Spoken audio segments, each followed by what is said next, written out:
In this box is the new, just released a few hours ago, Midland MXT-295 Pro mobile GMRS radio. And as you can clearly see by the very excited look on my face and the sheer giddiness in my voice, I am obviously in a state of extremely heightened autonomic arousal because this new radio has something that no other GMRS mobile radio has. As a matter of fact, I am so excited about this new radio that even though when manufacturers send me radios to review, I pretty much always donate them to my local GMRS or Hams Radios Club or give them away to people I run into on the trails when I'm out off-roading in my very manly Jeep, I think that I may actually keep this one. And it's not just me that's all hot and bothered over this new radio. My wife, Mrs. Nada Rubicon, and her best friend are also very excited about this new radio. So much so that lately the two of them have been going out for long drives in her new Ford Bronco together just so they can play with this new radio.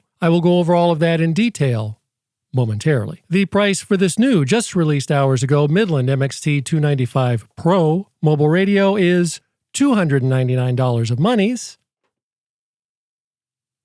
Affiliate link below. And yes, my friends at the Midland Corporation of Kansas did send me this radio at no cost so that I could share it with you, my favorite viewer. So when you purchase the new, just released hours ago, Midland MXT-295 Pro mobile GMRS radio, in the box you will receive this quick start guide to help you get up and running with the radio quickly, and a 27-page long user manual, both of which are written in perfect, corn-fed American English, just as one would expect from a company based right here in the heart of the now great again, Murica. However, in typical Midland fashion, the manual is written with a font so small that you will need a microscope to read it, but the manual is also available online, so you can zoom in on the text with your phone or your computer should you need to. You will receive this mounting bracket scientifically engineered to allow the radio chassis to easily slide in and out, in and out. You will receive a couple of dime bags with screws and nuts and microphone mounts and such on and so forth, including this magnetic-y microphone mount. I'll discuss that more momentarily. You will receive this power wire. One end is designed to stick into the cigarette lighter hole in your vehicle, like this. The other end you stick into the power hole on the radio chassis, which I will demonstrate momentarily. If you are so inclined, you can optionally clip off the cigarette lighter hole plug end and wire it directly into your vehicle's power modules, should you choose to do so. You will receive a USB-C's cable. I will explain what this is for momentarily. You will receive a small magnetic mount antenna with a 19.5-foot long cable that has a standard PL259 connector on the end. The magnetic mount also has a magnetic-y compatible sticky pad that you can use to stick to a non-magnetic-y surface, so you can then mount the antenna on your fiberglass boat or an aluminum-bodied truck. You will receive the Midland MXT-295 Pro chassis. This is where the guts of the radio live. The chassis is very small, measuring in at this big, by this big, by that big.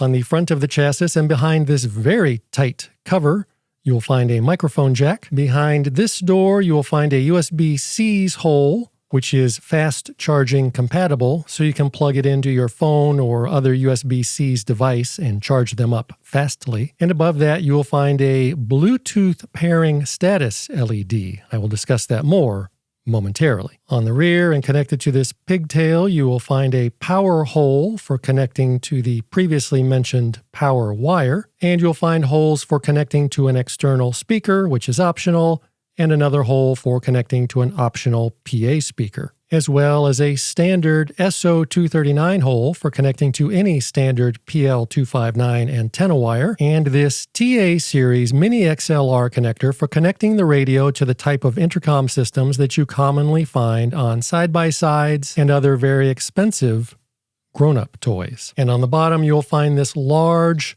multifaceted cloaca. And you will receive the Midland MXT-295 Pro handset. Whilst examining the handset, on the back you'll find a little slot thingy that will allow you to attach either the regular microphone hanger hook or this magnetic-y hanger, which will stick to the previously mentioned magnetic-y speaker hanger thusly.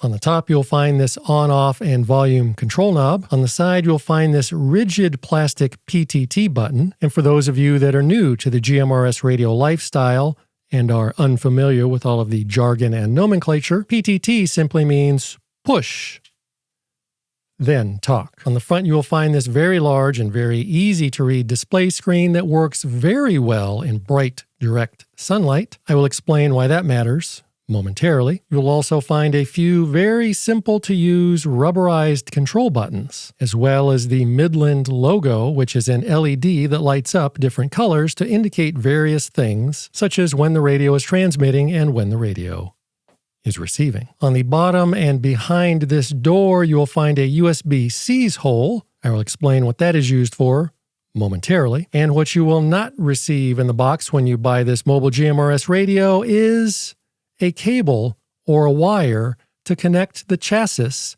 to the microphone. And that is because this microphone and control handset is wireless. So you can throw the chassis somewhere out of the way, pretty much anywhere, like under the seat or in the glove box or in the trunk or whatever, and you need not concern yourself with whether or not the microphone cable will reach to wherever your face happens to be, because there is no microphone cable.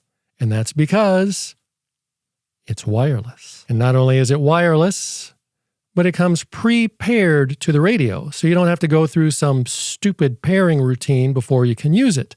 And that's because it just works.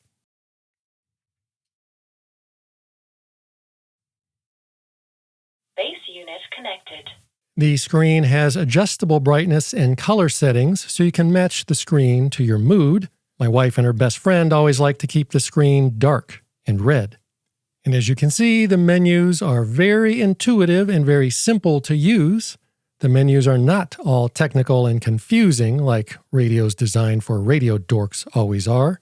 And as you can probably tell from what I've already said thus far, and from the title and description of this video, and from the box, this is a GMRS radio. So just like with all GMRS radios, it comes with the standard 22 GMRS channels built in and ready to use right out of the box. No programming or configuration is required. And just like all other GMRS radios, this radio is compatible with and can talk to all other GMRS radios, irregardlessly of what brand they happen to be, and it is also compatible with and can talk to all FRS radios. However, also like all other mobile GMRS radios, this radio will not transmit on channels 8 through 14. And that is because the FCCs hath decreed that no mobile GMRS radios shall haveth the ability to transmit on those channels. So shall it be written, so shall it be done. So you can listen to GMRS channels 8 through 14, the radio just won't transmit on them. And if that makes your heart sad,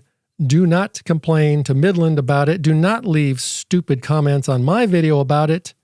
Go complain to the FCCs. The radio is repeater capable, but because most people that this radio is marketed to will never want nor need to use a repeater, that capability is disabled by default, thusly keeping the radio even more simpler to use. And even though this is a GMRS radio, it can also receive all of the NOAA weather channels, as indicated by the small weather indicator after pressing the WX button. So, just in case you're having trouble keeping up or paying attention up to this point, allow me to point out two very important things about this radio. First of all, the box comes with everything you need to quickly and easily get talking on the GMRS airwaves in minutes, without having to learn how to solder wires together and without having to drill any holes in your vehicle. This is one of the reasons why this radio costs more than most of those lesser cheap Chinese radios. And number B,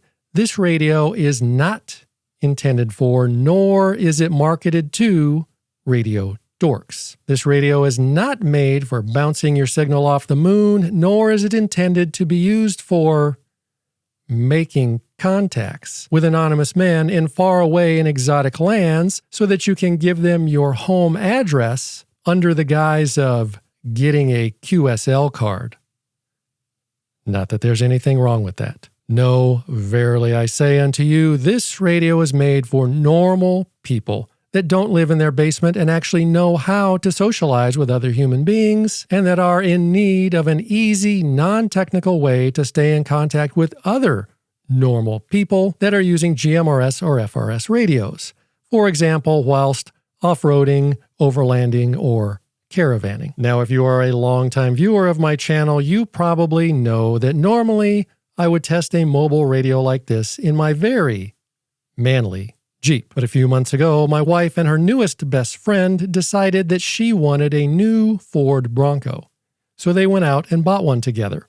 And because this radio can be installed without cutting a bunch of holes or running a bunch of wires everywhere and risking damaging its beautiful interior or spoiling its mall crawler aesthetic, my wife and her best friend decided that I would test this radio in the new Bronco to see how well it works in real-world, light off-roading scenarios. But let's not get ahead of myself. I'll get to all of that momentarily. Before you can use the wireless microphone, its internal battery must first be charged up, and that's what the USB-C's cable and hole in the bottom of the microphone are for. And whilst the microphone is charging, it displays a very clear and unmistakable charging status, so you don't have to guess if you plugged it in right or if it's fully charged or not. Base unit connected. Now, of course, some people who know absolutely nothing about this radio and have never actually used one in real life will no doubt leave stupid comments proclaiming that this radio is useless or it's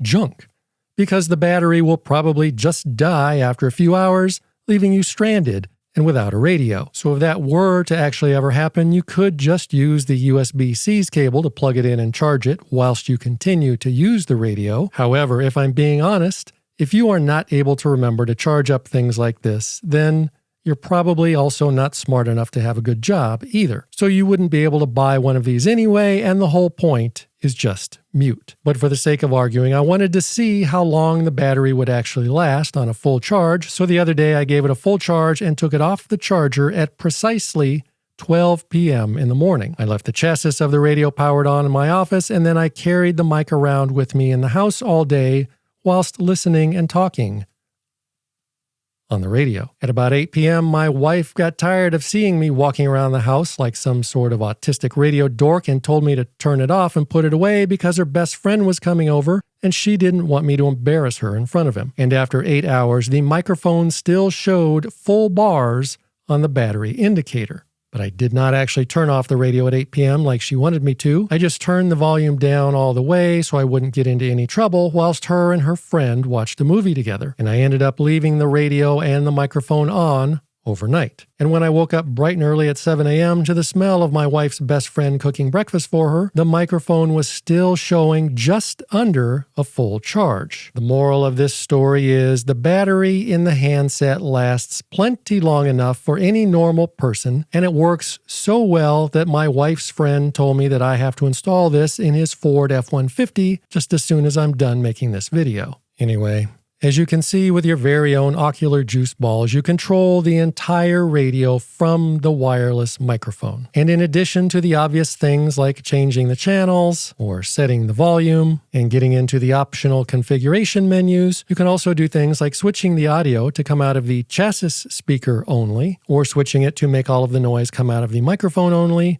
or both by simply tapping on the aptly named speaker button. And the concern that I always have, and no doubt you will also have with small radios like this with small internal speakers, is whether or not the speaker will be loud enough to hear if you're in a very loud vehicle like my very manly Jeep. And the answer to that concern is that this radio is super loud. I mean like really, really loud. I mean like annoyingly loud. So this will not be a problem even in the very manliest of loud Jeeps. And the transmitting audio quality, that is to say how good you sound to other people when you're transmitting from this radio, is also surprisingly good. The radio transmits with a very rich, warm tonal quality. Watch for yourself to see how it sounds when compared to my Boofwang UV5R and my very high-end Motorola XTL 5000 radio. This is how my Boofwang UV5R sounds. 1, 2, 3, 4, 5. This is how my Motorola XTS 5000 sounds. 1, 2, 3, 4, 5. This is how my Midland MXT295 Pro sounds. 1, 2, 3, 4, 5. And the radio also has built-in automatic noise cancellation, or as us radio experts refer to it, ANC. The automatic noise cancellation, or ANC, will reduce the environmental background noise when you transmit, thusly making your voice easier to hear when you're in a noisy or windy environment. Listen to this example of how it sounds and leave a comment to let everyone know your opinion of how well you think it works. This is what the radio sounds like in a noisy environment with noise cancellation disabled. 1, 2, 3, 4, 5. This is what the radio sounds like. Noise cancellation enabled. 1, 2, 3, 4, 5. The radio has a dual watch mode, which will allow the radio to listen to two different channels at the same time, or almost the same time. It actually switches between the two channels you choose from very quickly to see if anyone is transmitting on either of them. And when it hears a signal, it will let you listen to them. To reduce confuculation, that option is disabled by default, but you can turn that option on or off very easily by simply pressing the DW button. I am not sure what DW stands for, but that's the button you use to turn that feature on and off. As mentioned only moments ago, the radio has built-in Bluetooth, and in addition to using the microphone over Bluetooth, you can also connect to and use compatible headsets and Bluetooth speakers with this radio. Although I don't have a headset, so I haven't tried that. And like most mobile GMRS radios, the radio has a scanning feature so that it can scan through all of your channels. To scan, you simply press the scan button. And like most other mobile GMRS radios, it is not super fast at scanning through the channels, but it gets the job done. And another benefit of this radio, which is huge, is that because the microphone is wireless, you can take it with you outside of your vehicle and use it like a walkie-talkie. Midland says that the microphone will work up to 100 feet away from the radio, so to test that, I followed my wife and her best friend in her new Bronco up to the middle of the desert. And while they went on a very long hike together, I asked my friend Deadhead Dave to transmit from my very manly Jeep whilst I walked away with the wireless handset so I could see how many fars away I could hear him before the handset disconnected from the chassis. And this is what happened. 9,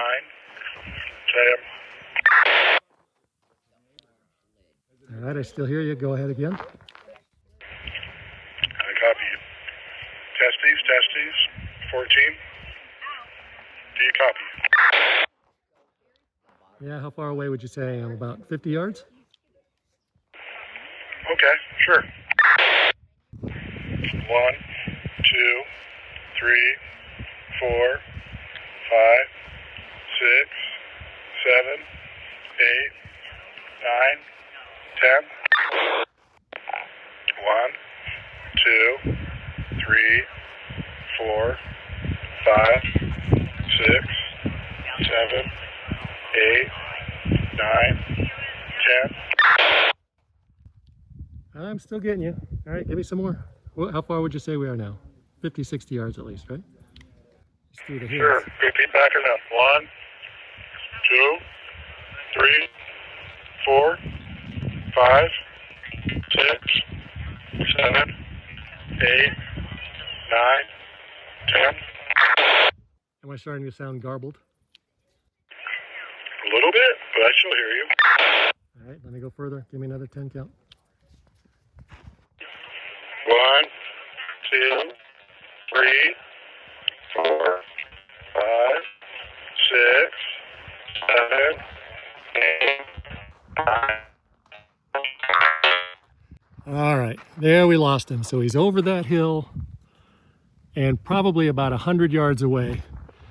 Finally lost him. So Bluetooth range is not too bad in the middle of the desert. So as you just saw with your very own ears, when you're out in the middle of nowhere, where the airwaves aren't all clogged up with Bluetooth signals from cell phones and Wi-Fi devices, the range of the handset from the radio chassis is more like 100 yards, which, when you do the math, converts to over 200 feet. And finally, the most impotent feature of any Sirius GMRS or hams radios, this radio does have a Roger bleep, and it sounds like this. Midland says that this radio outputs up to 15 watts of RF electricities, which is more than enough for any normal person when using the radio as directed. But it is my job as the queen of all that is GMRS to report how accurate that claim is.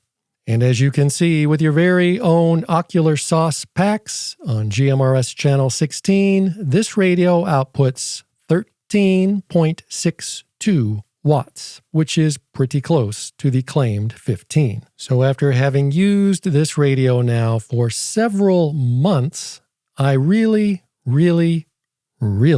like this radio, mostly because of the ability to use it as both a mobile radio and a walkie-talkie whilst out rummaging around outside of the vehicle, and because there's no cord to fuss with while using the radio whilst driving. I like this radio so much, in fact, that I am seriously considering getting another one and replacing the $5,000 Motorola XTL5000 that I currently have in my very manly Jeep. Of course, this radio does not do nearly as much stuff as the Motorola XTL5000, but I can't get out of the Jeep and use my Motorola XTL5000 outside like I can with this, like a walkie-talkie. And that's because the XTL5000 radio, which cost over $5,000 when it was new, is hobbled by its old-fashioned microphone cable straight out of the 1800s. However, as much as me and my wife's best friend love this new radio, it's not all butterflies and rainbows. There are a couple of complaints about this radio. The biggest thing that I do not like about the radio,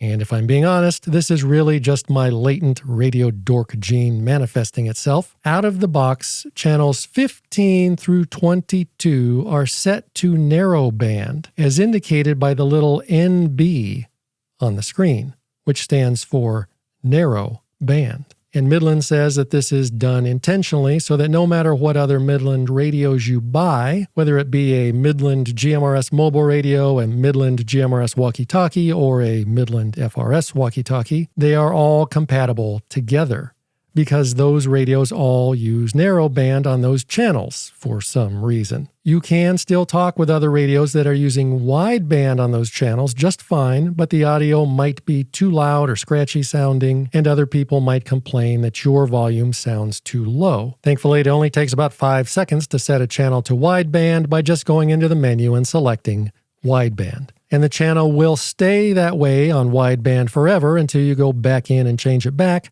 So as I just mentioned, this is no big deal. It's just one of those nits that I like to pick at until it bleeds. Another thing that my wife and her best friend, who have been the main users of this radio in the new Bronco that he bought her, have pointed out is that when you turn the volume all the way down, there is still some space on the knob from the time that the volume actually cuts out to when the knob actually stops moving. Meaning that instead of turning the knob all the way to the left, you only have to turn it about 95% of the way to the left for the volume to cut out to where you can't hear it anymore. This probably does not sound like a very big deal, but it means that it is very easy to accidentally turn the radio all the way down without realizing it. And it is especially easy to do if you're being distracted while you're driving, like my wife always seems to be when her and her friend are driving in her new Bronco. When this happens, you can't hear anything on the radio, and you think the volume is down low, but it may actually be all the way at 0, meaning that you can't hear anything. The resistance when turning the knob is also a bit looser than I prefer, making it easy to bump and turn it all the way down without realizing it. As I mentioned earlier, the handset speaker is very, very loud. There will be zero issues using this radio in a loud vehicle. However, even when the volume is set at level 1, the lowest it can go before it goes to 0, the radio is still so loud that it can be annoying if you're driving in a quiet street vehicle. It's like when the volume is set to 1, it's really set at 4 or 5. And my wife's best friend says that this can be very annoying when you're trying to have long, deep conversations with someone in the vehicle whilst driving. Even though every time I'm in the Bronco with her, she never has that kind of conversation with me, so I don't really understand what he's talking about. So should you buy the new, released just hours ago, Midland MXT-295 Pro mobile GMRS radio?